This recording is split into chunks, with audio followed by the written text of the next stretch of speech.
En la primavera del 1200 a.C., una niña llamada Nefitari estaba de pie en el patio del templo de Amón en Karnak, mientras un grupo de sacerdotes le afeitaba cuidadosamente la cabeza hasta que no quedó ni un solo mechón. Solo tenía 9 años. Su padre, un funcionario de bajo rango, la había llevado al templo 3 días antes. Debía al templo una deuda que no podía pagar ni con grano ni con plata, así que la saldó con su propia hija. Nefertari no entendía del todo lo que estaba pasando. Su padre le dijo que recibía un gran honor, que serviría a los dioses y que debía sentirse orgullosa y obediente. Pero cuando la fría navaja de bronce raspó su cuero cabelludo, quitándole las largas trenzas negras que antes llevaba con orgullo, Nefitari empezó a llorar. Una sacerdotisa mayor la golpeó en la cara. «Las servidoras del dios no lloran», dijo la mujer con dureza. «Ya no te quedan lágrimas ni nombre. Ahora perteneces a Amón, y Amón no tolera la debilidad». Ese momento marcó el comienzo de la nueva existencia de Nefertari, una vida que duraría 43 años. Una vida construida sobre el encierro, el control y la explotación sistemática, escondida tras muros pintados con escenas de perfección divina.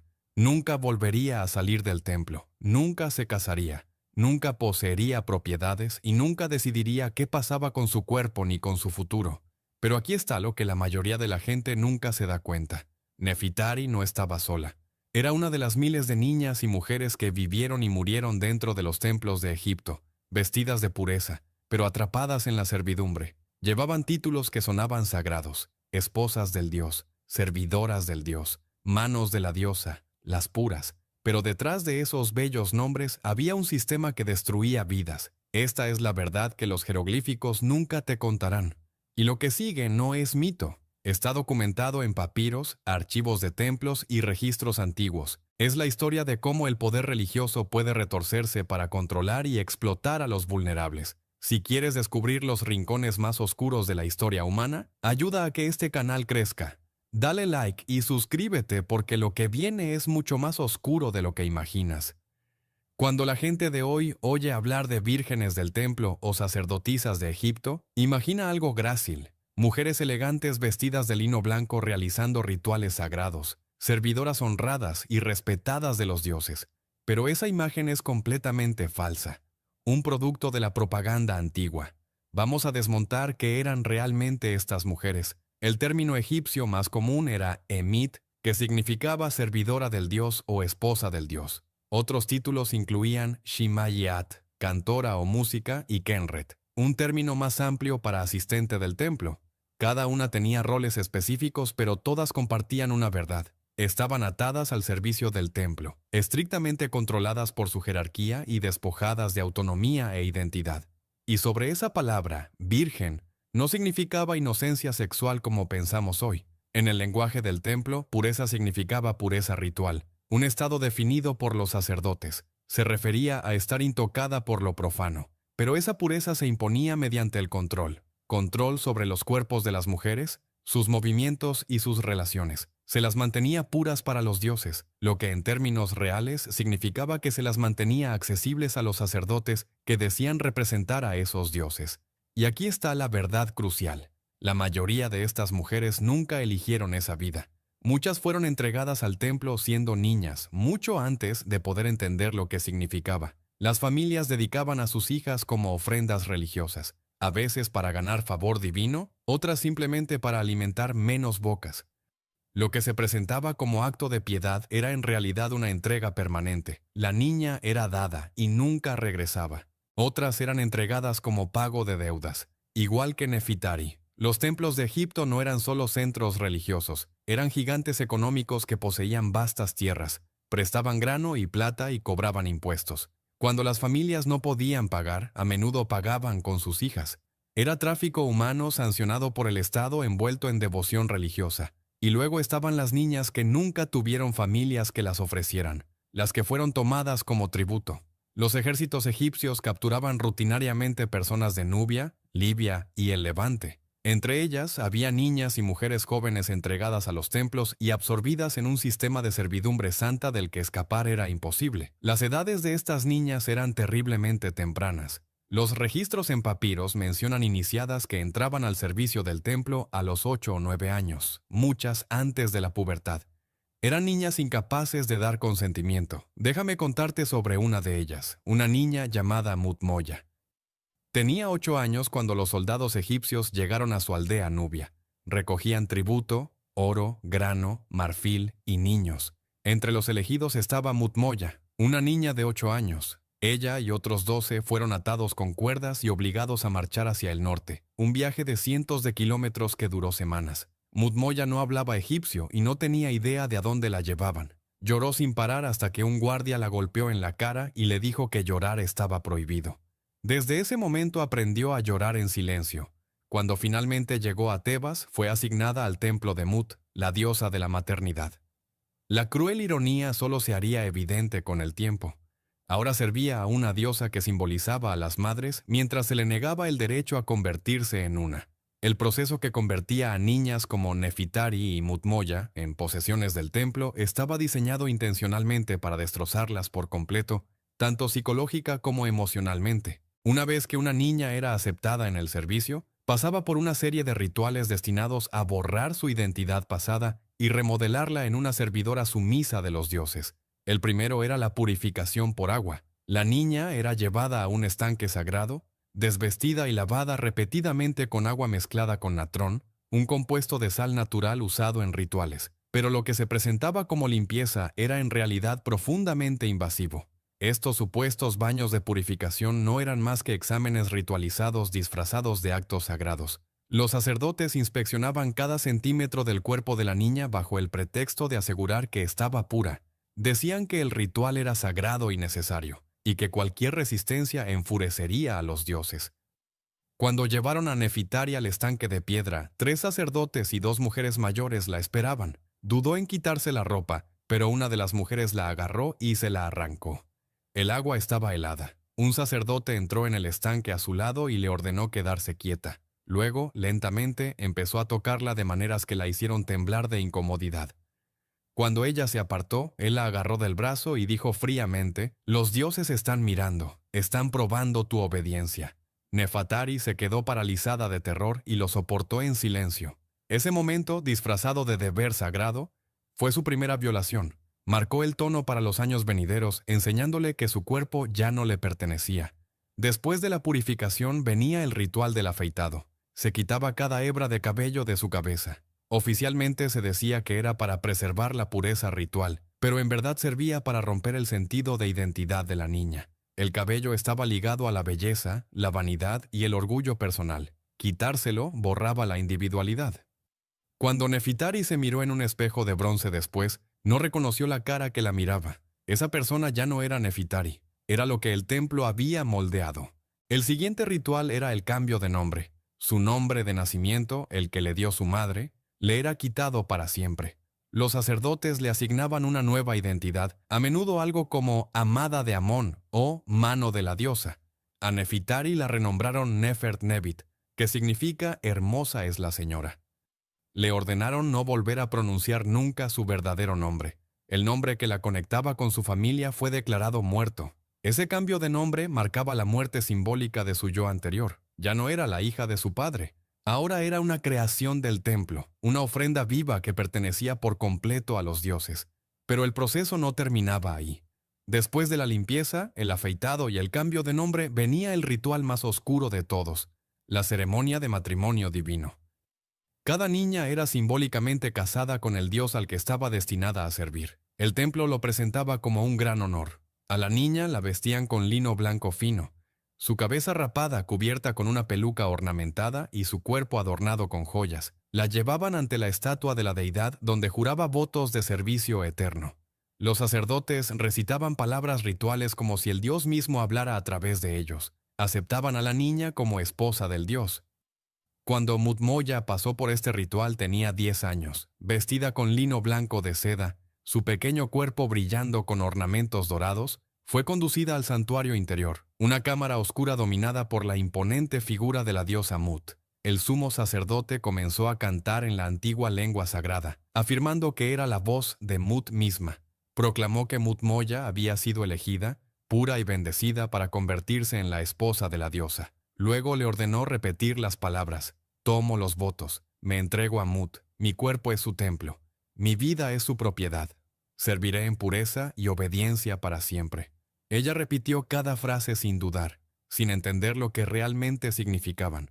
Ese momento la ató al templo por el resto de su vida. Los sacerdotes lo registraron como una unión santa, pero en realidad era un contrato legal de propiedad. Una niña casada con un dios nunca podía casarse con un hombre. Ese camino quedaba cerrado para siempre. Nunca podría tener hijos reconocidos como legítimos. Estaba atada a esa institución hasta la muerte.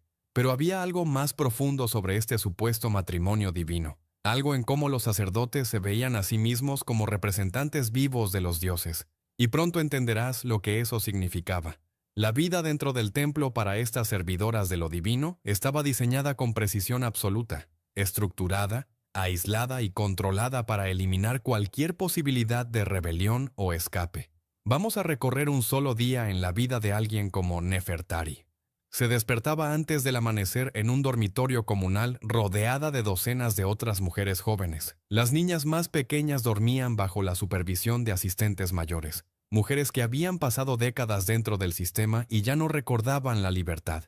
La privacidad no existía. La mañana comenzaba con rituales de purificación. Cada mujer se lavaba, luego se vestía con túnicas blancas simples que la marcaban como propiedad del templo. Después venía el trabajo asignado del día. Para la mayoría eso significaba horas interminables tejiendo tela para el templo, moliendo grano, preparando ofrendas o limpiando santuarios. Trabajo monótono disfrazado de servicio sagrado. Pero lo que lo hacía insoportable no era solo el trabajo, era el silencio.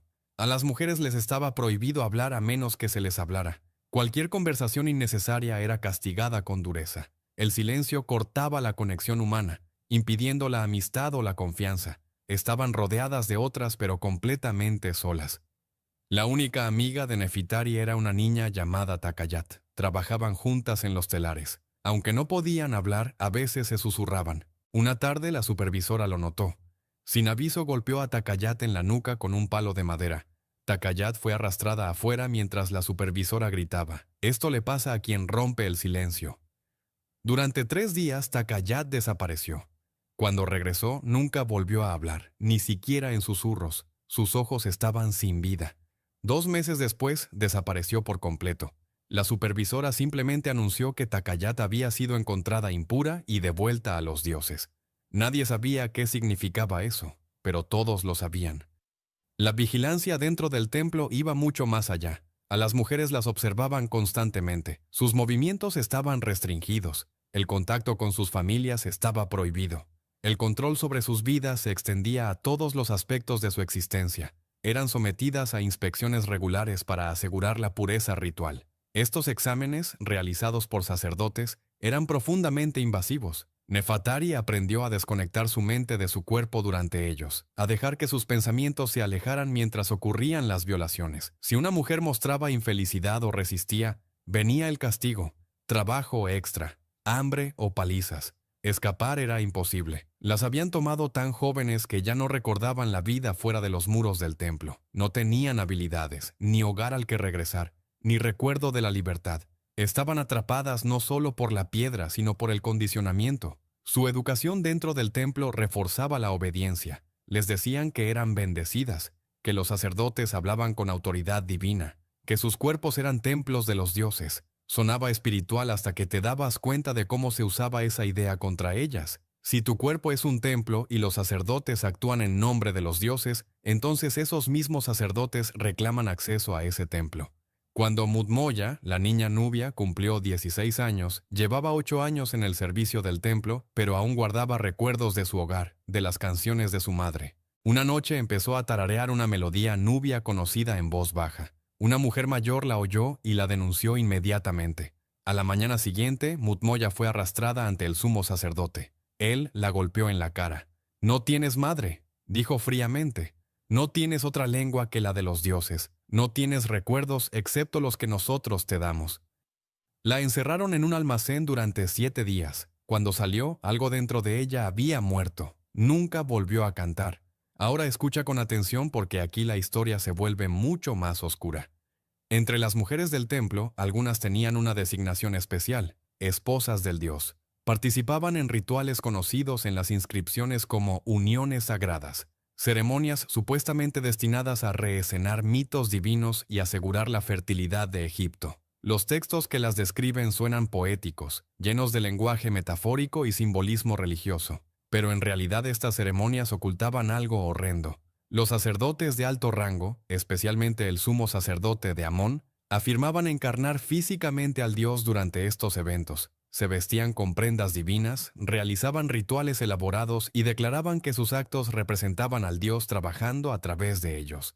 A las mujeres elegidas para estas ceremonias se les decía que estaban a punto de recibir la bendición del dios. Las llevaban a los santuarios interiores y las advertían que resistirse traería la ira divina, que desafiar podría condenar a todo Egipto.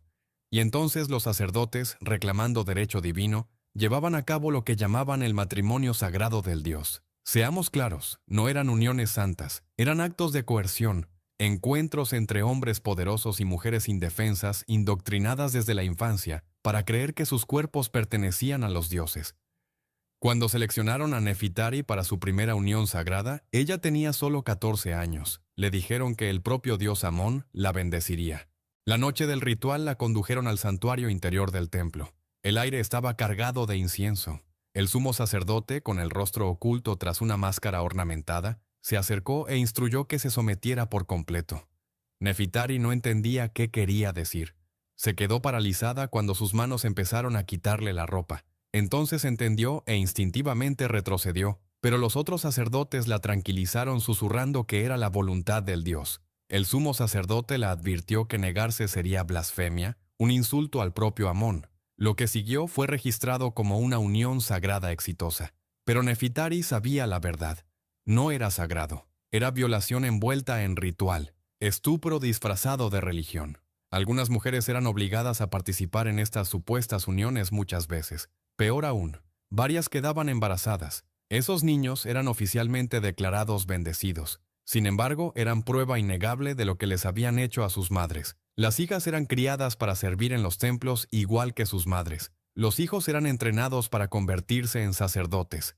El ciclo se sostenía.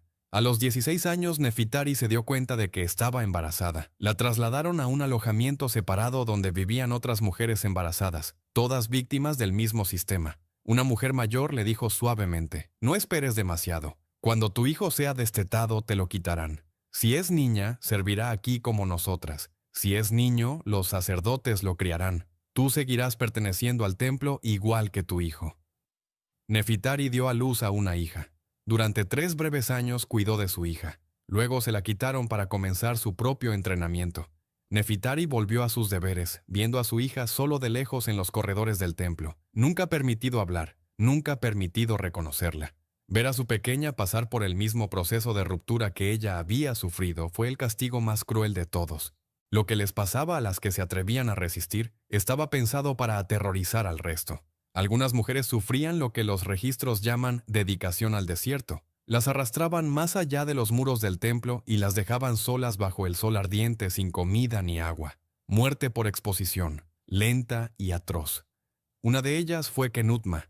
Durante la comida del mediodía se levantó de repente y gritó: «Esto no es santo, estos hombres no son dioses, somos prisioneras». Todo el salón quedó en silencio. Kenutma fue capturada al instante y sacada afuera. A todas las mujeres del templo las obligaron a mirar mientras la llevaban al desierto y la abandonaban. A la mañana siguiente las llevaron a ver lo que quedaba de su cuerpo, ya medio devorado por animales salvajes. El sumo sacerdote declaró: «Este es el destino de las impuras». Pero la desafío de Kenutma dejó otro tipo de legado. Enseñó a las demás que la rebelión tenía que ser silenciosa e invisible. La resistencia sobrevivió en significados ocultos dentro de canciones, en miradas breves intercambiadas durante las oraciones o en pequeños actos de desafío, como errores deliberados en el tejido que formaban palabras débiles como «yo resisto». La mayoría de las mujeres del templo morían dentro de esos muros, pasando vidas enteras en servicio forzado. Cuando morían, las enterraban en fosas comunes sin marcar, sus nombres borrados de la memoria. Cuando Nefitari murió a los 52 años, su cuerpo fue colocado en un pozo junto a otras 3 mujeres, sin ataúd, sin ritos funerarios. A su hija, ya adulta y sirviendo en la misma institución, le prohibieron llorarla. La orden fue simple: olvida que alguna vez existió. Sin embargo, algunas se negaron a desaparecer por completo. En rincones ocultos, en fragmentos de piedra, grabaron mensajes cortos. Nací libre, me lo quitaron. Recuerda que fuimos personas. Y estaba Mutmoya, la niña Nubia. 2 días antes de su muerte, grabó sus últimas palabras en la pared de una cámara oscura.